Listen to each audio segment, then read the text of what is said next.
Good morning. How's it going out there this morning? Welcome back to At Home with Rhonda. I am up and about this morning and I'm in my gardening. I have a new little bistro table and chairs that I purchased last week and I just love it. I have a new and improved garden that my husband has built for me.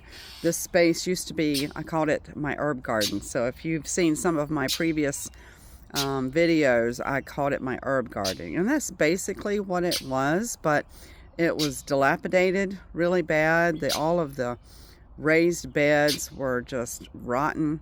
If you hear a bird that's squawking in the background, oh, he just flew away, or she just flew away. So basically, she's got a nest right outside the gate in a very young, small tree. And she does not like my presence in my garden. She's trying to tell me to get out of my own garden. I'll see if I can show you a picture of her in a minute. But every time I come in here and sit, she goes and she'll like prop up on one of the green stakes. And where is she at now? Oh, here she is.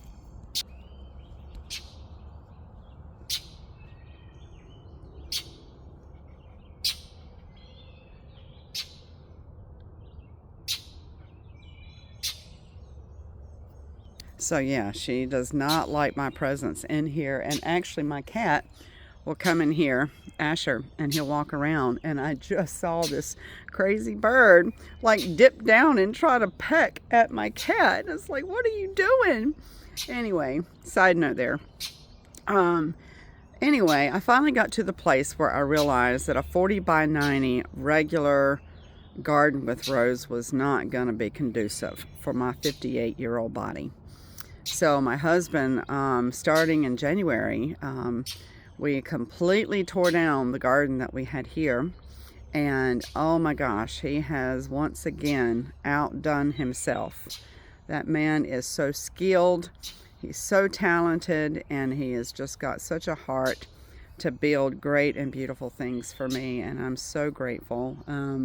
But he has done a fabulous job. It was a process. I wish that we could have like videoed from the beginning, but we just didn't have that kind of time. There were so many things to do because we figured if we're going to make a garden, we were going to do it right, which included having to put some hardware cloth a foot into the ground around the perimeter of the garden so the moles and the voles couldn't get in. I've had a problem with that here. And then, with the railing, we put some rabbit fence. We put some fencing up so rabbits and other animals cannot get in here. And then we decided to go with the, what is it called? It's like the metal raised beds, and they're waterproof and supposed to last for a long time. So, but without further ado, I'll take you for a little tour. I'm not going to show you everything because once we get everything finished, and we're almost there, I'm going to do a whole video with some nice music, and I'll share it so that you can see, and maybe some pictures of the before and after. So I am just loving this garden out here and having a place to sit down and just watch the sun come up. So let me show you. There we go. Alrighty. So yeah, these are the type of raised beds. We actually have 27, including all of our rounds, and those came in a box, assembly required, so it took us a few days to finish that project. So we have one of two of my strawberry patches are doing very, very well. There we go. Got another one here. I've already gotten a couple of strawberries out of this patch, so that was surprising, but hopefully by next year it'll produce really well. These are my sweet peas that two of my sweet little granddaughters helped me to plant. And one of the things that I'm doing as well is called companion growing, and it's where you plant something in the back and then you can plant something in the front. So in the back I have my sweet peas, and they will grow up the trellis, and then I'll have some edamame that's going to grow in the front of that. So that's kind of what I'm doing. And here's the back gate. And of course, when you walk in a garden, you want to make the entrance as pretty as possible, right? So I've got, at the front gate and the back gate, I have these beautiful flower pots. This is called lantana.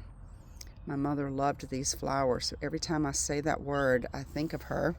But I've got 2 of those. And then I'll show you, the back gate has it too. These are green peppers, and I believe these are going to be Crowder peas. That's going to grow up the vine. Mostly what I have in this garden is green peppers and tomatoes, because I can a whole bunch of spaghetti or tomato products like spaghetti sauce, stewed tomatoes, etc., etc.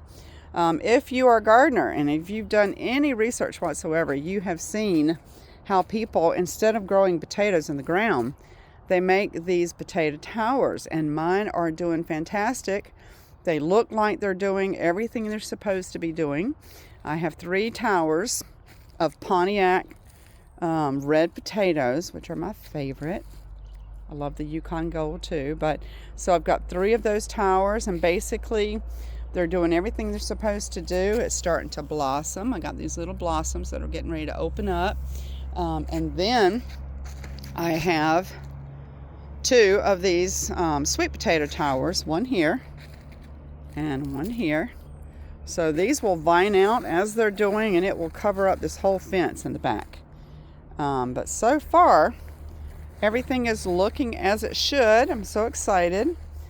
In my round barrels here, I've got cherry tomatoes here. And then on the other side, actually I was playing around with the Google AI the other day, and I asked her what would be a fancy word for a garden. And she came up, because it's a female voice, came up and said it's called a parterre, Parterre. So I'm calling this garden a sanctuary parterre.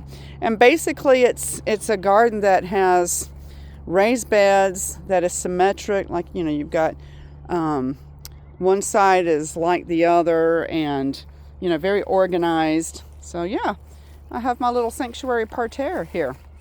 I probably need to say it with more of a little French accent though. These are all my tomatoes, and as you see, I have my tomatoes in the back, and then I have my green beans growing in the front. So these are bush beans. These will not trellis up. These are bush. So I'll have a whole layer of bush beans, and then I'll have my tomatoes that'll grow up, you know, 3 to 4 feet. So that'll be good. More bell pepper. And for some reason, whatever I planted here, I think was maybe my speckled beans, did not grow. So I'm gonna have to replant. The seeds must not have been viable or something. I don't know, but anyway, again, I'm not finished. I'm finished planting. I've got all the planting done, other than the seeds that have not come up, because I was supposed to have some bush beans here, green beans, and they never came up. So I don't know what the deal was that, but that's all a part of gardening. These are all my tomatoes. I've got to put a trellis here. This is some kind of squash or zucchini. I've got it labeled somewhere there. But yeah, here's my little cat, Asher. Asher! Asher! He's always out here with me. So yeah, everything's looking great. We're not completely done. I still have to put some rocks in the middle here. I got to fill it up with the rocks. And here's the front gate and the other 2 flowers, the lantana. Not sure what this little spiky plant's called, but anyway, it's looking really, really good. So there you have it. Anyway, whenever we get completely done, he also is building for me what I'm calling a seed planting station, and it will be it'll include running water sink.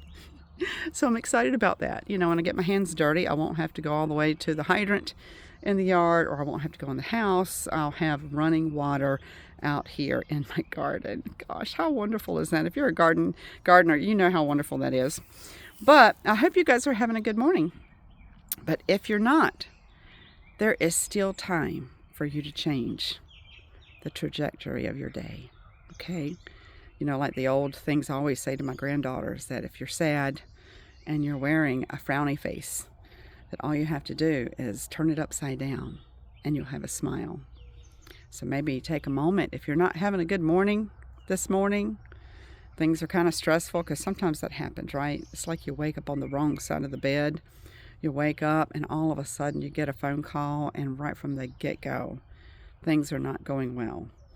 But pause, take a moment, and talk with your Heavenly Father. And you might be surprised at how your morning, your stressful morning, can turn into a wonderful day. So I hope the Lord blesses you today. May He keep you. May He shine His face upon you and give you peace today. Have a good one. We'll talk to you later. Bye.